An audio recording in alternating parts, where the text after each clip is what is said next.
Selamat siang, perkenalkan kami dari kelompok 1. Di sini kami akan melakukan penyuluhan terhadap kesehatan reproduksi pada remaja. Yang beranggota yang pertama Afrina Elsa sebagai perawat, Agisanta Didik sebagai peserta, Lucia Yunika sebagai moderator atau MC, lalu Arsi sebagai anggota, Maria Goreti Fatuan sebagai perawat yang kedua, Niken Fursi Lestari sebagai anggota, Taminda Infanteri Lende sebagai anggota, dan Binda Widya Stuti sebagai notulen, dan Siska Adriani Sinaga sebagai anggota. Selamat siang semuanya. Siang. Oke, baik. Perkenalkan, nama saya Lucia Marlina. Kalian bisa panggil saya Yuni atau perawat Yuni. Kalian mau apa terserah. Nah, di sini saya sebagai mahasiswa dari Stikes Yogyakarta ingin memberikan penyuluhan terhadap kesehatan reproduksi pada remaja. Kalian bersedia nggak nih? Bersedia. Nah, waktunya sekitar 10-15 menit. Kalian akan mendengarkan penyuluhan dari kakak-kakak perawat kalian, teman-teman saya dari Stikes Yogyakarta. Waktu dan tempat saya persilakan kepada Mbak Elsa. Baik, di sini saya akan menjelaskan materi secara sistematis tentang kesehatan reproduksi.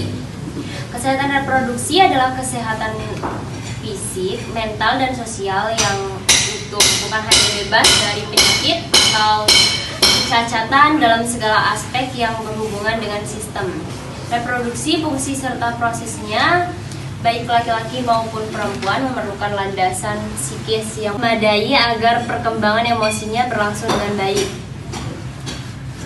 Faktor yang mempengaruhi kesehatan reproduksi meliputi faktor sosial ekonomi dan demografi atau kemiskinan, tingkat pendidikan yang rendah, dan pengetahuan tentang perkembangan seksual dan reproduksi, serta tempat tinggal di daerah terpencil. Faktor budaya dan lingkungan atau praktek tradisional, kepercayaan, banyak anak, banyak rezeki. Faktor psikologis akibat dari keretakan orang tua, depresi, kehilangan rasa kebebasan, dan faktor biologis, cacat sejak lahir, cacat pada saluran reproduksi pasca penyakit menular atau seksual. Yang kedua, faktor yang mempengaruhi kesehatan reproduksi meliputi faktor sosial, ekonomi, demografi atau kemiskinan, tingkat pendidikan yang rendah, dan pengetahuan tentang perkembangan seksual dan reproduksi, tempat tinggal di daerah terpencil. Materi selanjutnya, tips menjaga kesehatan reproduksi. Yang pertama, menjaga kebersihan. Yang kedua, makanan sehat. Yang ketiga, berhenti dari minyak zaitun. Yang keempat, hindari rokok. Yang kelima, jangan minum alkohol. Dan yang keenam, hindari seks berisiko. Dan yang ketujuh, cukup istirahat dan kelola stres. Berikutnya, cara merawat payudara agar tetap sehat dan kencang. 1. Memilih bra yang tepat. 2. Menjaga berat badan tetap ideal. Dan yang ketiga, berolahraga secara rutin. Dan yang keempat, berhenti merokok. Dan yang kelima, mengonsumsi makanan bergizi. Dan yang keenam, mengatur posisi tidur. Kita masuk evaluasi. Nah, Mbak, dari penyuluhan materi yang perawat berikan, ada yang mau ingin bertanya? Saya Kak, mau bertanya. Ya, perkenalan dulu, siapa namanya? Perkenalkan saya Taminda Infanteri Lende, DNI 211000004. Di sini saya ingin bertanya, mengapa remaja perlu mengetahui informasi tentang kesehatan reproduksi? Nah, di sini Kak akan menjawab pertanyaan dari Ade. Remaja perlu mengetahui kesehatan reproduksi agar memiliki informasi yang benar. Proses reproduksi serta berbagai faktor yang ada di sekitarnya. Dengan informasi yang benar, diharapkan remaja memiliki sikap dan tingkah laku yang bertanggung jawab mengenai proses reproduksi. Jadi gitu ya jawabannya. Oke, ada yang mau ditanyakan lagi? Ada Kak. Tambahan? Silakan Dek. Perkenalkan, nama saya Agisanta Didik Alsanwa. Di sini saya ingin bertanya, mengapa remaja perlu memiliki pemahaman yang tepat tentang kesehatan alat reproduksi? Baik Dek, di sini Kakak akan menjawab ya. Reproduksi adalah proses di mana manusia dapat menghasilkan keturunan. Kurangnya edukasi tentang pentingnya kesehatan reproduksi dapat memicu hal-hal yang tidak diinginkan. Salah satu yang terjadi jika kurang sosialisasi dan pengetahuan maka akan timbul penyakit. Pada dasarnya remaja sangat perlu pengetahuan menjaga kesehatan fungsi organ saja, informasi yang benar, menghindari hal-hal yang tidak diinginkan. Oke, ada lagi? Saya Kak. Oke, perkenalan lagi. Kenalkan, nama saya Lalu Ardi.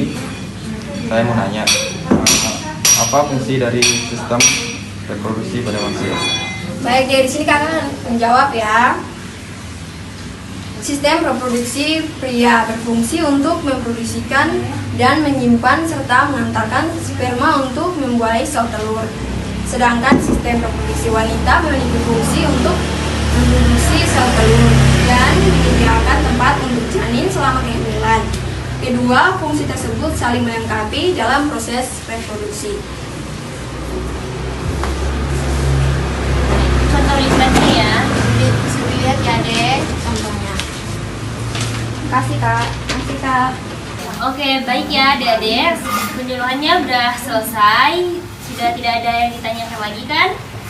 Terima kasih ya dek atas partisipasinya. Sama Kak. Sudah meluangkan waktu untuk mendengarkan penyuluhan dari kakak-kakak Stikers. Sekian penyuluhan dari kami serahkan kembali ke moderator. Baik. Makasih Mbak Elsa. Nah, gimana setelah kalian dengar penyuluhannya, bosan nggak? Gak bosan kak, seru. Oke, nah setelah penyuluhan ini selesai, kita akan mendengarkan kesimpulan dari Mbak Wina.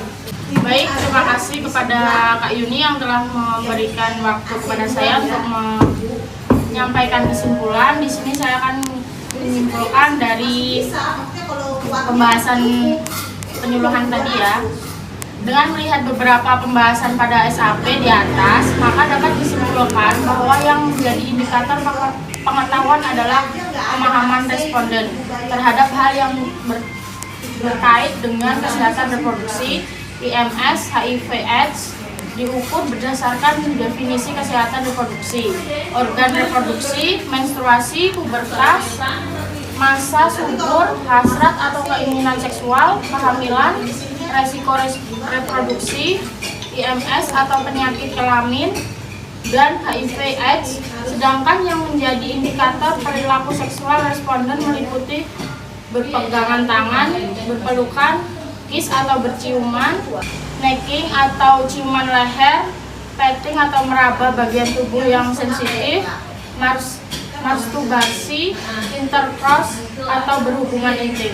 Baik, itu saja yang dapat saya sampaikan tentang kesimpulan. Waktu dan tempat saya kembalikan ke Kak Yuni. Terima kasih. Sekian penyuluhan yang dapat kakak sampaikan pada hari ini ya. Terima kasih atas partisipasinya, waktunya juga. Mohon maaf jika ada kesalahan kata yang sengaja maupun tidak sengaja. Lebih dan kurangnya kami ucapkan terima kasih. Selamat siang. Siang, Kak.